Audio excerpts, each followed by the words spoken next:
In the late 90s, Rocky and his wife just got married and decided to dink it. Double income, no kids for a few years to save up for a down payment on a house.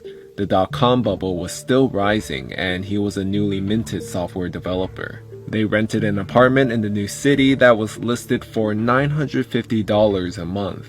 The landlord, Hank Wazowski, was a real estate agent who owned a 2-bedroom condo as an investment property. He seemed slightly amused by them. Clueless, young, newlywed couple. They filled out the rental agreement and the credit check. Hank looked at the credit application where Rocky listed his job title as software developer and his income, $75K. For a 23-year-old in his second year out of college in the late 1990s, this is a small fortune. I can't believe how much money you make. Rocky explained that they were saving to buy a house and that they were only going to stay in the apartment for a year. We might stay a few months after the term is over. Would month to month be okay after? Hank assured them that would be fine. When they saw him again another time, he kept mentioning he couldn't believe that's what software developers were making. It was awkward and Rocky gave a vague reply. A year later, they had found a house to buy, signed all the papers, and they were making plans to move. The new house wasn't going to be ready until 2 months after their rental lease was up, so Rocky called Hank to ask if they could, as discussed, simply extend the lease by 2 months before moving out. Hank assured him on the phone it would be no problem and he would send over an extension for them to sign. It arrived in the mail and it included a month-to-month clause and a $500 increase in the rent? Hank, why are you increasing the rent over 50%? That's too much. That's more than my new mortgage is gonna be. He was super condescending. Rocky, it's what the apartment goes for now. I would be losing money by renting it for less. Rocky tried to reason with him, but it was very clear he knew that they could afford the $500.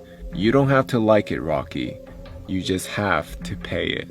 He swallowed his pride and wrote out the check for $1,450 each month. Hank had screwed him for over $1,000 and there was nothing he could do about it. What made it even more infuriating is that Rocky saw the ad Hank put in the paper after they moved out and he listed the apartment for rent at only $150 more than they had been paying originally. And still, it didn't rent. So a month later, he saw the same ad and he had lowered the price to $75 more than they had been paying. Fast forward about 5 years, one day out of the blue, Rocky overhears one of his co-workers, Phil. Hey Mike, I'm expecting someone to drop off some paperwork for me. If a Hank Wazowski asks for me, tell him I'll be right out. Rocky froze. Phil, how do you know that name Hank Wazowski? Phil explains that Hank is his real estate agent.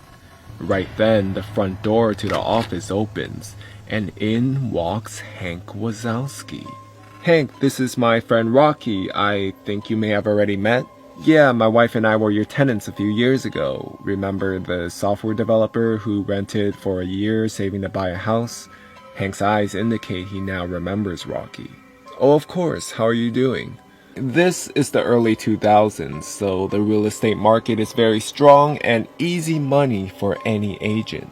An agent getting 3% on a $600,000 sale on a house and the purchase is around $20,000 for his trouble. That's a good commission for the agent, isn't it?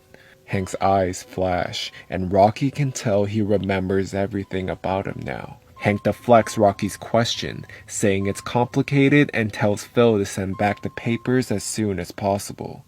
He leaves, but not before Rocky said, "It was really good to see you again, Hank." Rocky, what was that all about? Phil noticed Rocky's passive-aggressive tone, so he tells him the whole story. Phil, you can't use this guy to sell your condo and buy a house. I'll help you find another real estate agent, just anyone but Hank. Phil said he's a little surprised at the story and has always known Hank as a straightforward guy. But I totally see him doing that to you, he admits. There's no way I could use him now. And then Phil's eyes lit up a bit. Hey, what do you want me to say when I fire him? They came up with a plan, and Rocky made sure there were some key phrases in Phil's repertoire. Hi, Hank, it's Phil calling.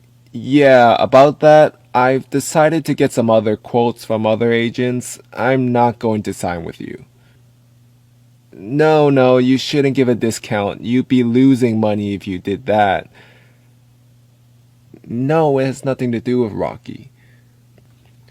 Well, you don't have to like it, Hank. You just have to accept it. Goodbye. And it was the greatest revenge Rocky could have ever imagined. Through a chance meeting years later, Rocky lost out on $20,000 in easy commissions, and the best part is, Hank absolutely knew it had everything to do with Rocky.